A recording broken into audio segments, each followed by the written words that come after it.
Hey, super excited to have Dr. Derek Halvorson, president of Covenant College, a sister school in our area that is doing some amazing things up in the beautiful area of Lookout Mountain.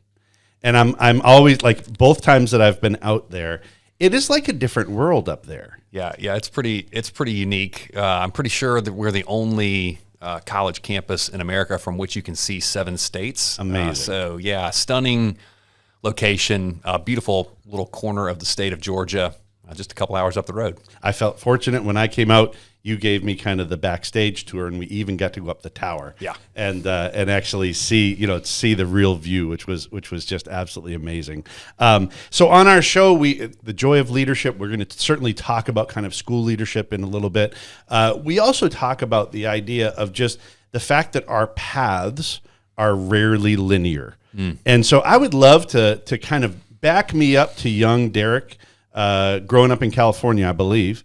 And back me up to young Derek and kind of walk me through what that path looked like, how you were interpreting God's direction for your life, what actually occurred, and kind of back me up to there. I'd love to be able to hear that story. Sure. Well, I'm in my 50s, so it's a long story now, James, but I'll try to make it not too long. Yeah. So, I spent my early formative years in the San Francisco Bay Area, and actually have been connected to Christian education for almost all of my life. So. My grandparents, my grandfather was an Anglican minister, and he and his wife and my mom started a Christian school in Los Altos, California in 1974, I think. Christian K-12 or Christian college? School. Okay. K started out K5, I guess. Okay. So I was in the inaugural kindergarten class of Canterbury Christian School in Los Altos, California, which still exists. Yeah. So I have some great pictures of myself with butterfly collar, plaid uniform shirts on.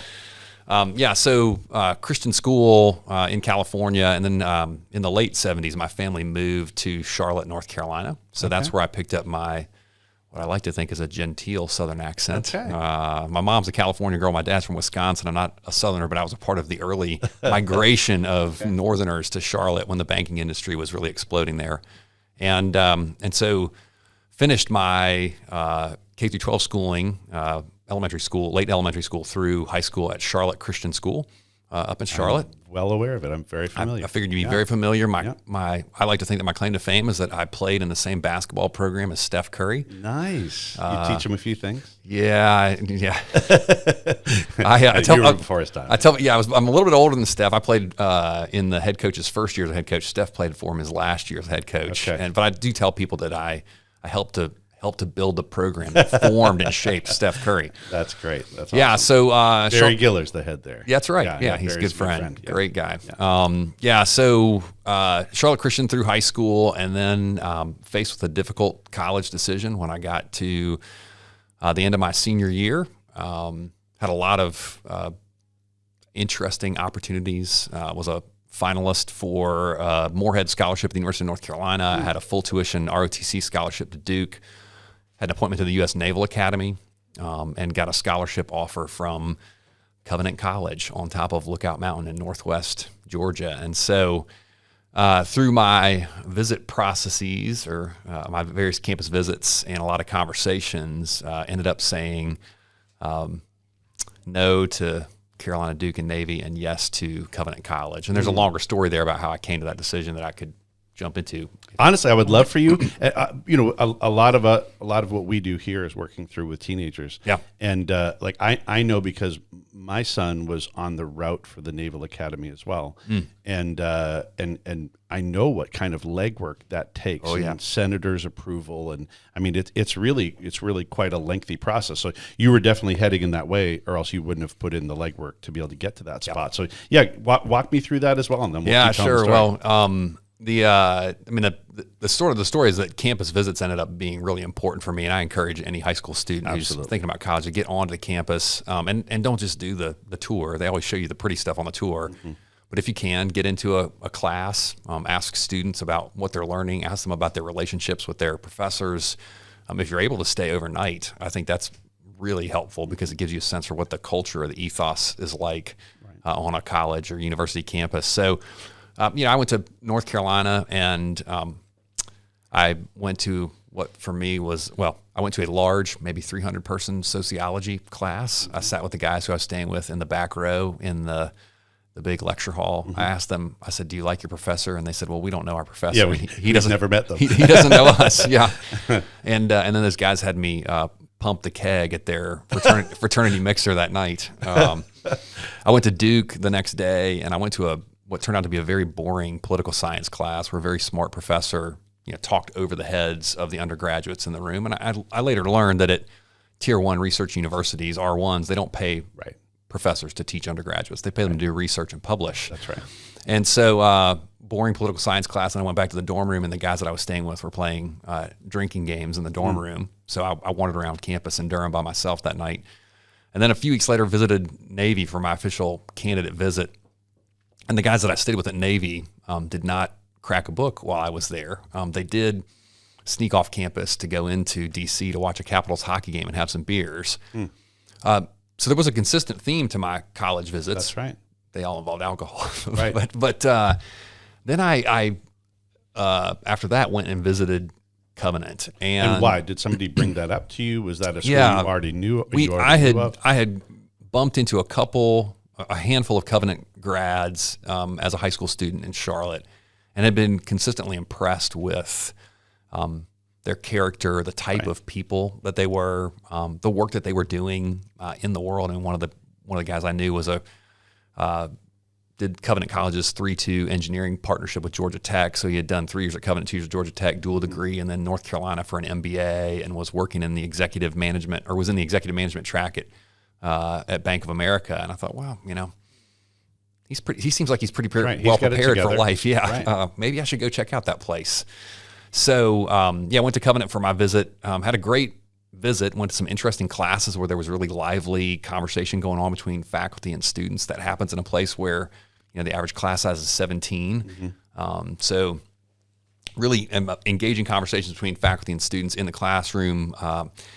Went to a fun dance on campus. There was no keg there for me to pump, but it was still a really fun dance. Went to a lively chapel service. I got to train with the soccer team, and Covenant had a nationally ranked, small college soccer team, still does. And I know that's familiar to you as a guy who went to Messiah, same sort of thing. Right.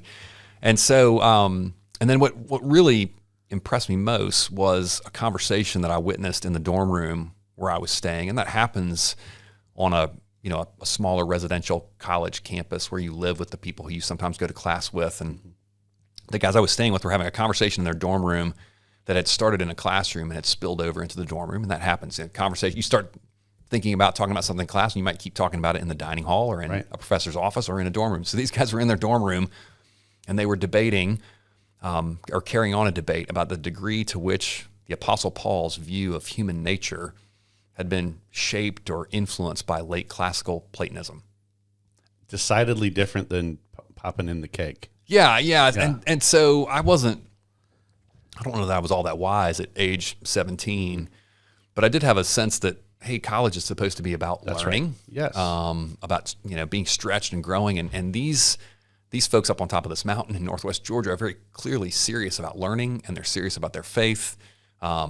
They're serious about their soccer. They're serious about having fun while they do all those things. And so, I made a decision that was very confusing for my high school guidance counselor, because he was ready to crank out some press releases about, the name Navy, institution, Navy, Carolina Duke. Yeah. And I ended up at Covenant College. And I was in the McClellan Scholars Program, which is a really wonderful Christian leadership scholarship program there at the college. Great program, great opportunity. But I really had a profoundly transformative undergraduate experience at Covenant. I found that I was stretched academically. I found that I was nurtured spiritually. It was really healthy for me to be in an environment where fellow students and faculty were asking hard questions and wrestling with difficult issues, but doing so from a biblical perspective. It was important for me at a time in life, and I think this is true for most of us when we go off to college. If we do go off to college, oftentimes we're really out from underneath mom and dad's roof for the first time, and we're having to decide, what do I really believe? Who am I? There's no more vicarious faith. There's no Do I really believe these things, or is this just the cultural baggage that my parents dumped on me? Right. And now that I'm off at college, I can let it go. And the national data that I've seen most recently from the Rayner Research Group suggests that only 30% of Americans who are in the church in high school are still in the church after college. So the majority of people walk away from the church, and oftentimes many of them walk away from the faith as well in their college years. Barna Research supported it just in the opposite, saying 70% of students will walk away from their faith by the age of 21, which is horrifying. Yeah. And the return rate is like less than 7% post 35, which is I mean, that's a massive stat. It really does point out the vitality, the importance, the necessity of Christian education. Obviously, on my side, it's K-12, but they're in a college setting as well. Yeah, I mean, Christian educators are there to, in many respects, mentor and disciple young men and women as they're working through these questions. Not to give them easy platitudes, but to help them really wrestle with the hard questions that you're faced with in our world. And those questions are probably becoming increasingly more challenging as the veneer of Christianity rubs off in our society. Absolutely.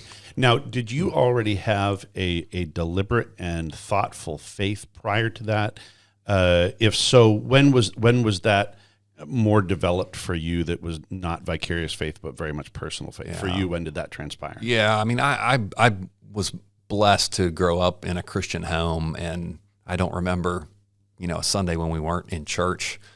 But my family's faith was certainly vibrant, and so that rubbed off on me very early. I mean, I don't know that I could identify a date when I made a commitment, but I certainly was a committed follower of Christ through my high school years. I was fortunate to go to a great Christian school where I had some great Christian friends who provided accountability and encouragement in my walk with Christ. I mean, I still have fond memories of once a week, early, preschool Bible studies at the Wendy's on the south side of Charlotte. So, and then I think things really did accelerate for me though in college when mom and dad weren't around anymore, and I was blessed to be at a place where there were really intelligent and highly credentialed faculty who were pushing me and asking hard questions and also encouraging me in my faith and modeling for me what an engaged Christian life looked like. I mean, my mom gave me a hard time once because I came home and I was telling her about my advisor in the history department at Covenant. I was a history major and a philosophy minor, and my advisor, wonderful guy, excellent scholar of Russian history, active elder in his local church, and on Friday nights, he worked in the soup kitchen in downtown Chattanooga, and I was like, "Oh, Mom, isn't this incredible? I mean, this guy's got a PhD in Russian history, and he's an elder in his church, and he, works in the soup kitchen on Friday nights." My mom said, "Do you not remember when we took you to do those service projects?" When you well, yeah, sometimes it's not as impressive when it's mom and dad doing it as it is, someone who's got a PhD and who's just someone else. Which truthfully is one of the biggest parts. It's one of the biggest benefits of Christian education is that really and truly students going through that age range from 14 to 22 to 23, really they need other people who are speaking into them in the same way their parents are, because it tends to be we as younger people tend to disregard those who we love the most. We discount our parents, and it is really powerful for young Christians to know other adult Christians. That's right. And to know, hey, like these people are really smart. Right. These people have not checked their brain at the door. That's right. They're thoughtful. They're well educated, and they love Jesus Christ. They love His body, the church. They're involved in the life of the body of Christ. It's a really powerful testimony. I think one of the really important things that teachers at a place like Hebron or faculty at a place like Covenant do for their students is they believe in their presence, and that's really powerful for students. So Covenant really was an extension of a faith journey that had already been pretty vibrant and pretty living. It's funny, and I know we've talked about this in the past, but for me, I went to Messiah College for my undergrad. Absolutely loved my experience. I also grew up in a great Christian home, but I made some decisions earlier on where I lived a fairly rebellious life for a number of years. And for me, I was really new to the faith from a personal perspective rather than a vicarious perspective. So I'd made a personal commitment in my senior year in high school, and so choosing Messiah was real. It was almost like a starting line for me rather than an extension of. It allowed me to go there. For me, also the intellectual pursuit was really, really crucial for me. I went there, and there was really two professors that were big reasons for me. But there was a professor named William Jolliffe, and he was an English guy and a poet. Was writing really some cutting edge stuff about the Christian faith, and so as a young believer who kind of comes to God naturally from an intellectual pursuit rather than emotively, that was really important to me.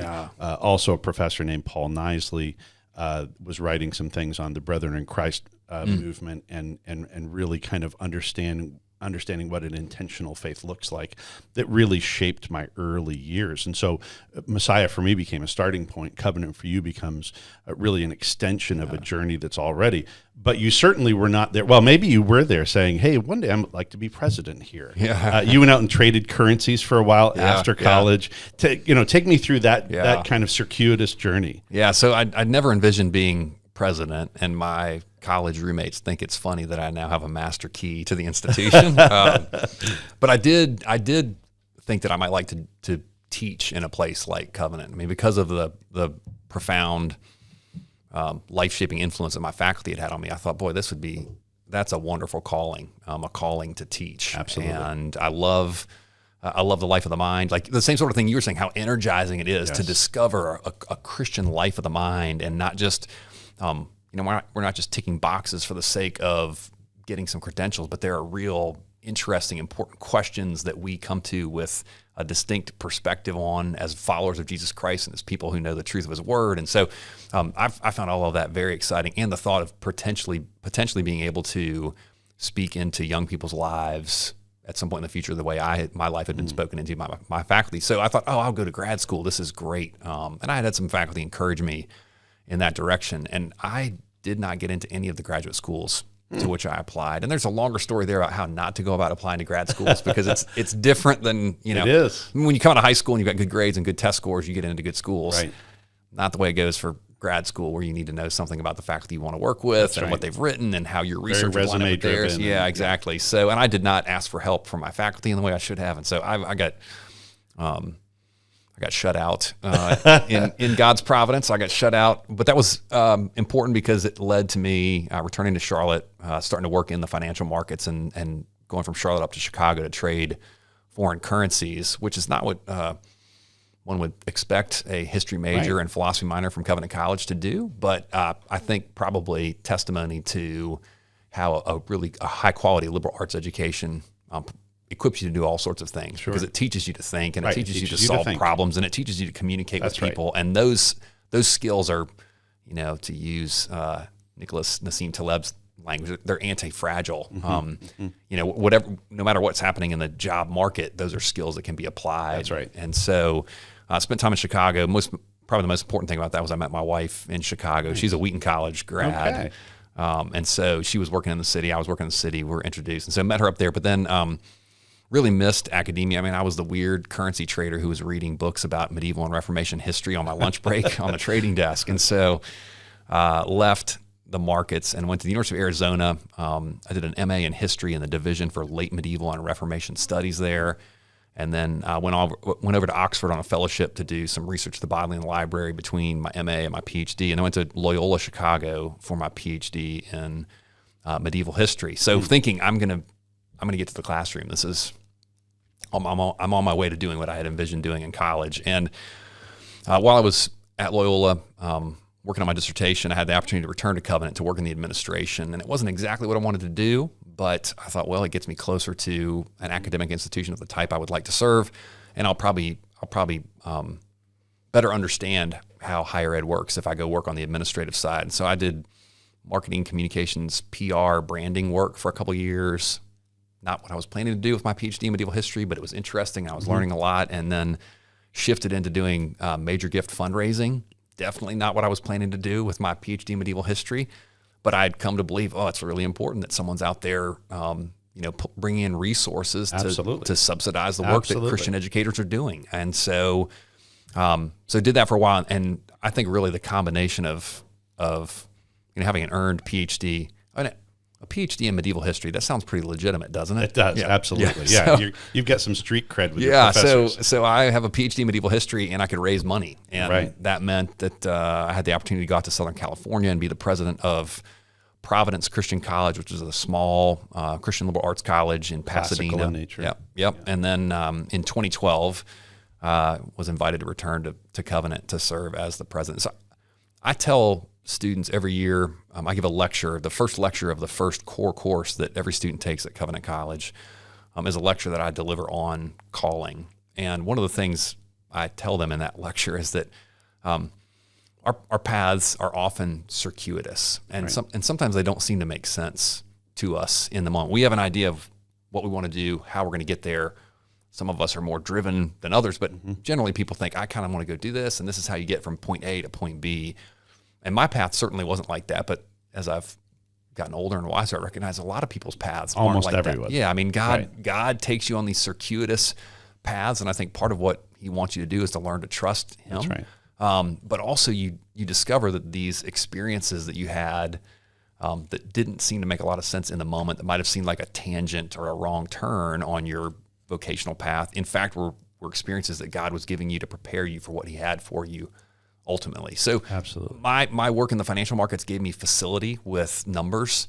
I mean, I was a very good math student in high school, but I took no math or finance or econ or anything like that in college. Well, I had to get back into math and numbers and, be able to read a balance sheet and that sort of thing. So I got forced to sort of redevelop my facility with numbers, getting experience in communications and marketing, getting experience as a major gift fund. I mean, these were all things that crucial parts of the role of president. Crucial parts of the role of the president. And frankly, president. the role of head of school as well. I mean, they're very similar. Yeah, very similar. And so I'm grateful, as hard as it was at times, asking, as the psalmist does, why God? And why, how long? I think I want to go do this. I think you've called me to this, but I'm doing this other thing over here, and I don't quite get it. And hindsight really is 2020. You look back and you go, oh, I see what he was doing now. Right. That seemed like a wrong turn, but actually he was providing this opportunity to give me these experiences so that I would be better prepared for the work that he's calling me to now. When I was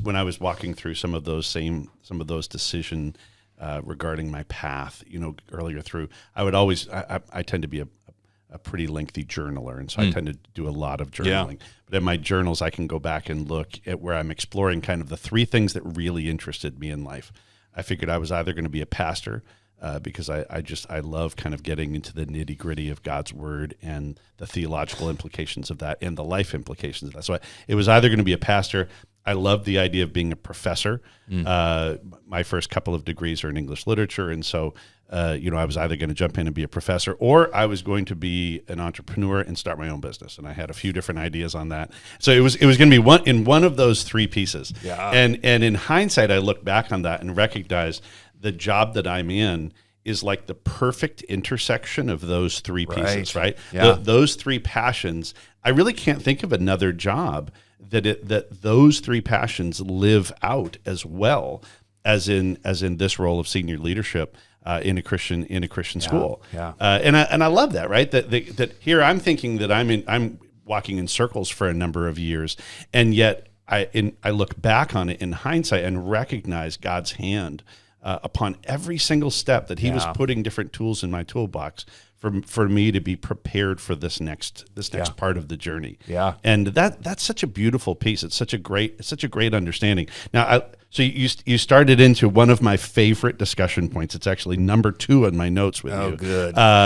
But you introduced the idea of a calling versus a job.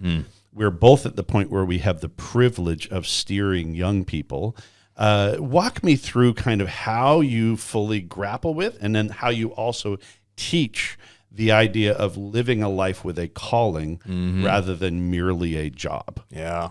Well, I should have brought my 45 minutes worth of That's right. You should have. Yeah. with me, but I'll give you the Cliff Notes version. I think one of the things that we, or certainly I try to establish with students at the outset, is that there really are, if you look at Scripture, and I'm thinking in particular of Ephesians chapter 4, there's a distinction between sort of two different types of call. And we joke on campus about a big C calling and little C callings. And that's, I think it's become a meme now. Students laugh about it whenever we're talking about it. But certainly Scripture talks about the effectual call of the gospel in our lives. But then Scripture also talks about other callings that we're given, and not just one other calling. I mean, we do tend to associate that with vocation, but certainly we're called to roles as spouses or parents or church members. I mean, these are things that God calls us to and calls us to walk faithfully in. But we also believe that God's gifted us in particular ways, that He's sovereign and has plans for our lives, and has made us, created us to do work. Was a feature of Adam and Eve's life in the garden, and so work is good, although it's now marred by sin. And God has gifted us to do work and equips us and calls us to particular roles, including what we would call vocational roles. And of course, vocational, from the Latin for being called, vocatio. So we try to help students understand that God gives them, certainly He has called them with the effectual call of the gospel, but He has also given them little c callings, these other callings in life, and that a big part of what they're doing in their education is being equipped for the faithful pursuit of the callings that God places on them. And God doesn't only call people to pastoral ministry or the mission field or teaching in a Christian school. God calls people to be bankers and lawyers and doctors and business owners and entrepreneurs and filmmakers and you name it. Those are all wonderful callings, and it's through those callings that God accomplishes His purposes in the world. One of the quotes I always share with students is Luther's famous quote that he was the God through the God was milking the cows through the calling or the vocation of the milkmaid. That's one thing. I think I went through maybe a 2, maybe even 3 decade misunderstanding about that, where I feel like when I was younger, I kind of understood having a calling. My dad was a pastor; he had a calling. My parents were just wonderful examples of faith-driven individuals. So there were people living with us, coming through our home regularly, who were pastors from around Canada and the U.S., missionaries from around the globe who were coming to stay with us for sometimes short periods, sometimes extended periods. But I had always associated this idea that people who have a calling, they're pastors, they're missionaries, they're where these other people, they have jobs. And that's maybe the greatest epiphany that has driven my later life is this idea that I want to make sure that my students understand. We want you to be the biologist. We want you to be the physician. We want you to be the attorney. We want you to be those things. Pursue those passions that God has already instilled in you, where you find kind of the intersection of what you're good at and what you love doing. Find that intersection, but bring Christ there deliberately and intentionally, that it changes the surgeon from being just a surgeon who has a job to the surgeon who is also a purveyor of who Christ is, living that out in a very real and authentic and daily manner. It changes it. So much of calling is perspective. It's the perspective of intentionally choosing. You had mentioned a little while earlier, just kind of about the societal impact, which I'm so intrigued with. There is this misconception that if we bring faith into those environments, somehow we're going to be ridiculed, or we're going to be less than the other biologist who isn't. And what I found is that I kind of call it this matter-of-fact faith, that we're meant to have this matter-of-fact faith that Christ is.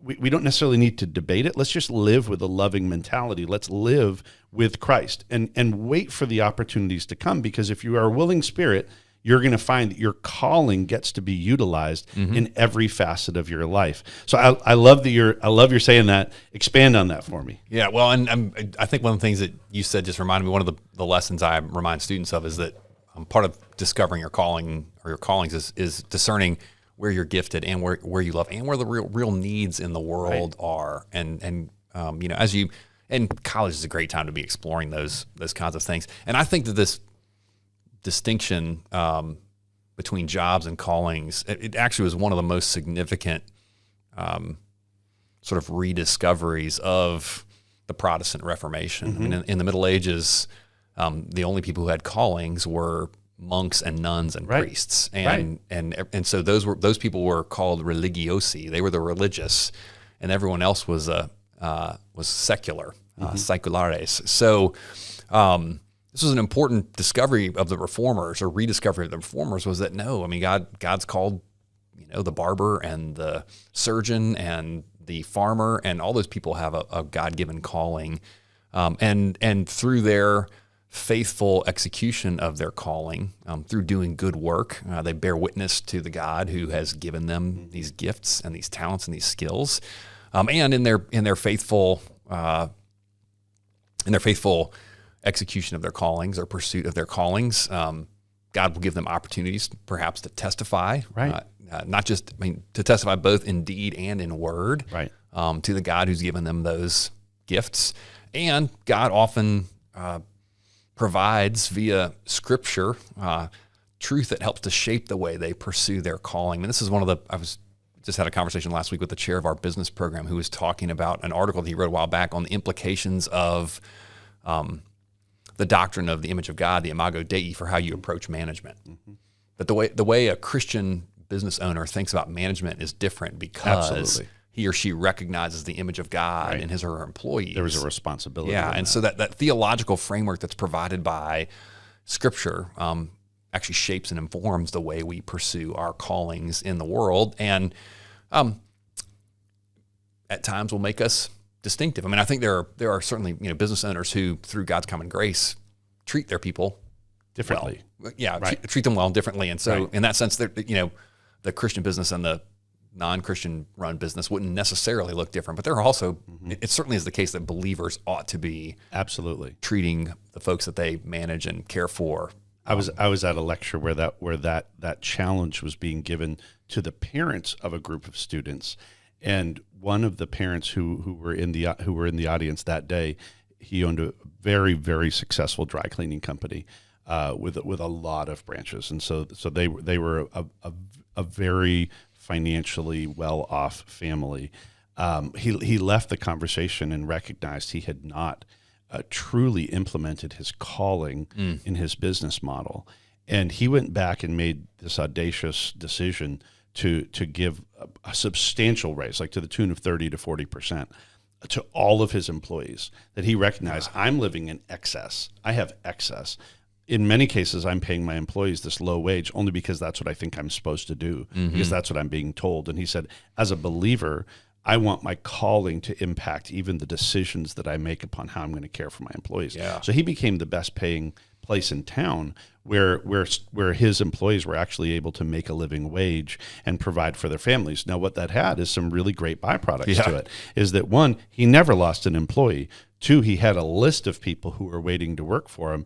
And lo and behold, his business actually expanded, and he ended up making even more money in this process of doing what was right and really and truly being able to apply. He said, listen, I own the company. Nobody can fire me. So I'm going to start doing Bible studies with my staff. And so he started doing Bible studies with all of his staff, where he really made that this intentional piece.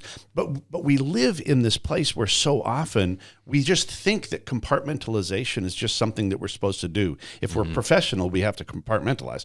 Just the opposite. If we're really and truly pursuing Christ, we should tear down the walls of compartmentalization, where we live our faith out in every aspect of who we are and who we should be. Absolutely. Which is such a great opportunity. So when you're steering students in regard to that, are you seeing this generation as a more hopeful generation where they're kind of grappling with those questions earlier?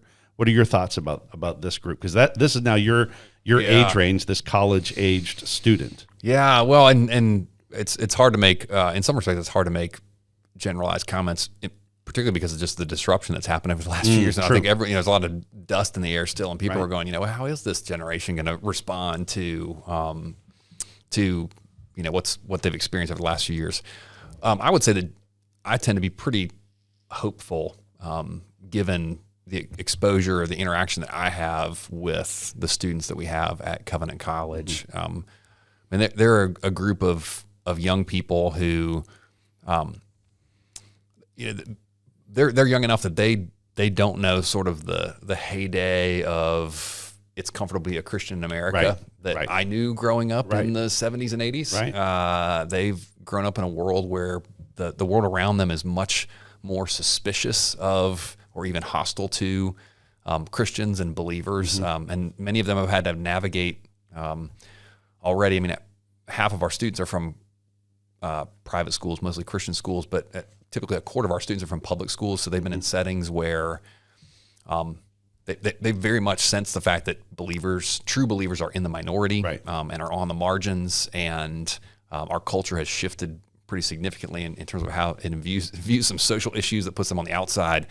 And so I'm encouraged just by seeing how they have been faithful in their witness, and they're much more comfortable, it seems, with life on the margin, which was the life of the early church. It was the early church. Yeah, the life of churches in places like China, and so I guess where I get so encouraged when I'm working with either late teenagers or early adults in their 20s, as I'm working with them, this age category are asking questions that, frankly, listen, I didn't start asking until I was in my 40s, like the idea of a healthy work-life balance. I would love. I mean, I'm in my early 50s as well, and I think maybe the first time I started really asking that's maybe in my mid 40s. I hate to say that I was that foolish, but I was so driven by what was taking place in my life that it's like I just didn't pause. Luckily, I had a wonderful and forgiving spouse who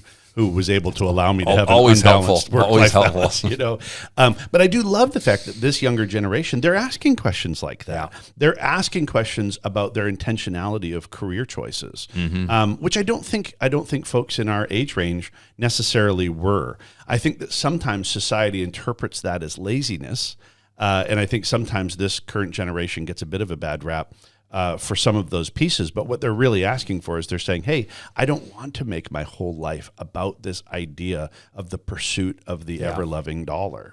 I actually want to have a life that makes a greater impact. I frankly rejoice in that. If we can train them up and make sure that Christ is how they're learning to apply that, then I say, man, what a blessing that we have, to be able to be a part of that formation.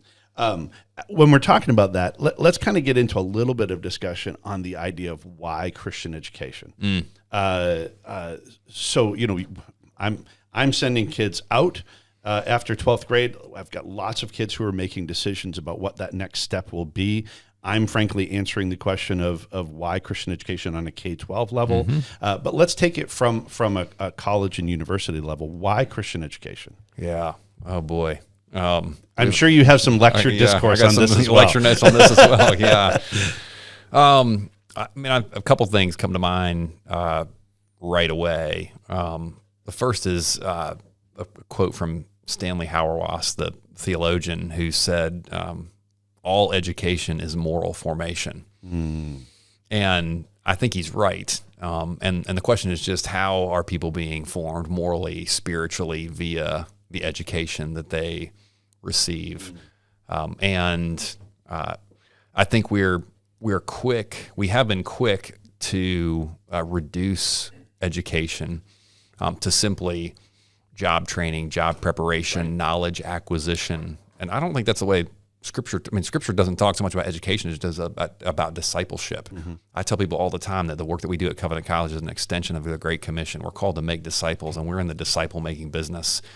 Our disciple-making has a distinct intellectual and pre-professional component to it, but it's disciple-making. And so I think it's naive to look at education and think, oh, it's just about the job training and the rest doesn't matter. And sadly, American higher education in general gave up on intentional moral formation of students in the late 19th, early 20th century with the rise of the research university model. Faculties outsourced moral formation to student development offices, and student development offices didn't have any anchor or foundation for whatever concept of moral. But you could look now, and there's a lot of moral formation going on in American universities through the student development offices that are pushing, other agendas. other agendas, not biblical agendas for the formation of. They are helping form morals. They are. Yeah. Right. So I think it's important to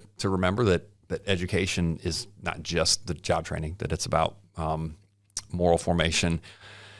And I often make the case to people that if you can be in an educational institution where you don't have to compromise on biblical faithfulness and a biblical moral vision, or on the quality of academic preparation that you're receiving, why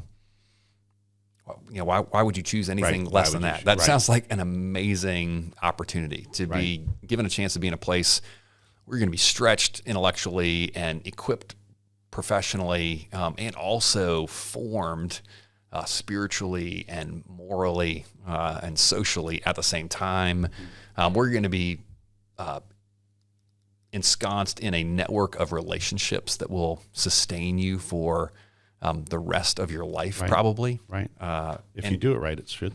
Yeah. Yeah. And so certainly there are Christian educational institutions that don't deliver on that sort of promise, but there are a lot to do, and it makes me sad to think that people might bypass that for the sake of, I don't know, student section tickets to a game that they're interested in, or that sort of thing. Yeah. Right. I'm always intrigued. I'll be with parents, and they will be making prayerful, godly decisions. It seems like in everything else in their life, and then sometimes when it comes to their choice in education, it feels as though it's just about where will my kid be able to get the best job when they leave here, or how will they get into the best college, or whatever. It's always intriguing. We've come through the last 3 years have been such unique and intriguing years. It's really when I began here, I accepted this position just before COVID was released. And even once it was released, we kind of thought, well, hey, we'll be back after spring break. We'll be back after this break. It wasn't until later. So it has been a peculiar 3 years. I'm watching the impact from the epidemic on Christian education K to 12. What has the impact been on the college level for a Christian school during and post COVID? Yeah. Well, it's sadly it's not been as good for colleges and universities as it has been for K through 12 institutions. Right. I mean, we talked earlier about Barry Giller up at Charlotte Christian. I was with Barry last month, and he was saying, boy, a lot of Christian schools with wait lists up here. That's not been the case at the higher ed level. And part of that is larger trends. So higher ed enrollment nationally has been declining since 2012. Right. So fewer people choosing to go to college, which makes the market more competitive. And that's only supposed to accelerate beginning in 2026 when you get the follow-on from the drop of the birth rate during the Great Recession. So demographers say that beginning in 2026, there will be fewer high school graduates every year for at least a decade, and that's because in 2008, when the recession hit, Americans stopped having as many babies. Right. And I think that birth rate finally stopped dropping last year in 2021, but I think it's at 1.63 or 1.64 now. I have to check that statistic, but it's certainly below the 2.1 replacement rate. So Americans aren't having enough babies to replace Americans. Right. Fewer high school graduates projected, and already a tightening higher ed market. And so, I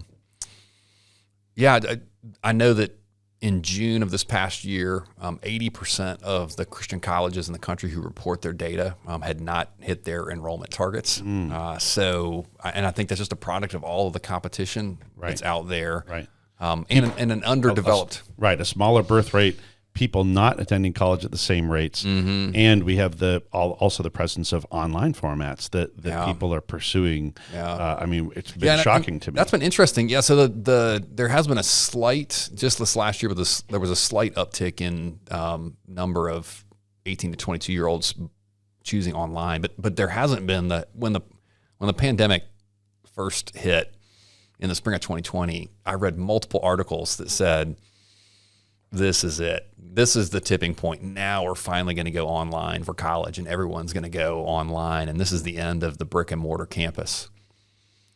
It was probably 2 weeks after we sent students home that I started to get the emails.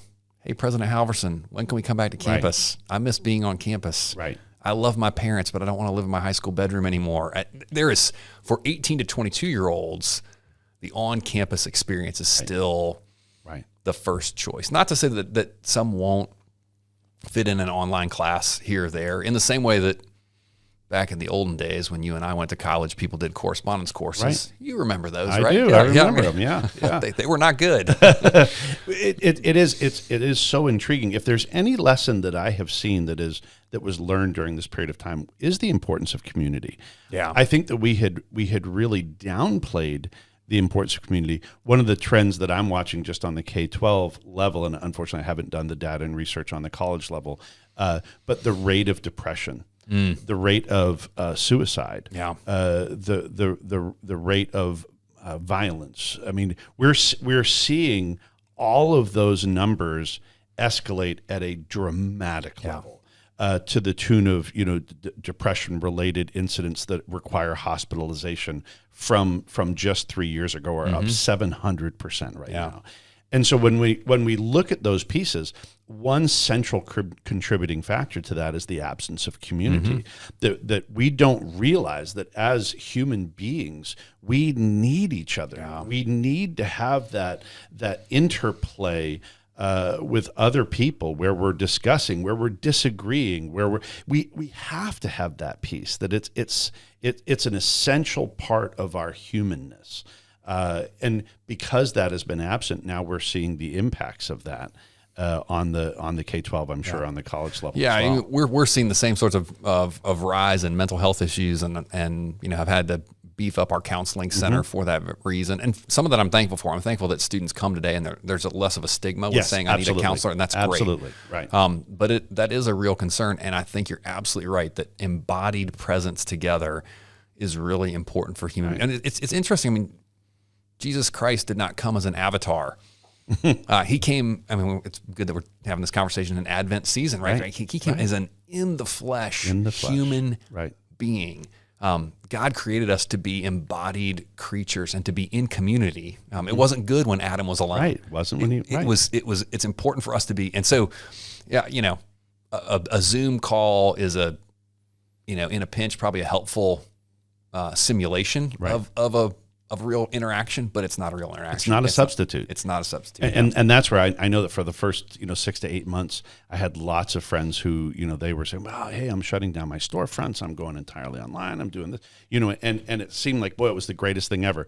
Well, so many of those same friends, they're now purchasing back storefronts and renting back because they recognize in their businesses in the educational setting that community piece is so crucial. Yeah. All right, tell me where you guys are going next. Tell me a little bit about kind of the vision of where you're leading the school. You are now in your 10th year, right? You celebrated 10, in March. 10 under my years? belt. Yeah. So into my 11th year now. Right. A lot more gray hair.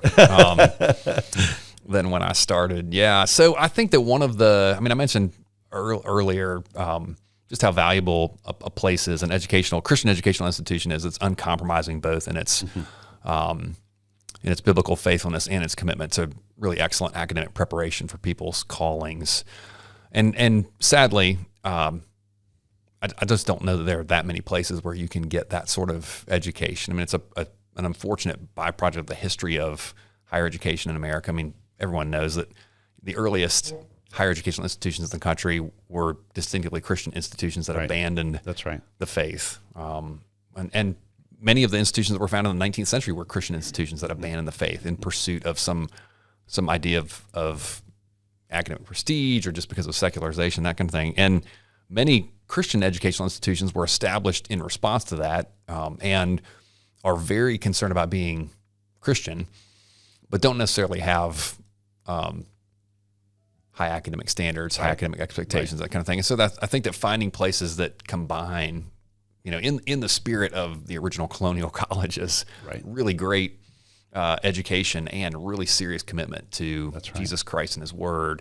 Those places are few and far between, and I think those places have the opportunity to equip and prepare young men and women to go into positions. Not that they all have to, but men and women who could go into positions where they might have some sort of leavening influence in our culture, in our institutions. I like that phrase. That's a good phrase. Yeah, and so that's, I think, in terms of sort of big picture vision, we want to be one of the places that equips and prepares young men and women in that way. And we, I think, are already doing a lot of that. We send a lot of folks to law school, to med school, to different graduate school programs.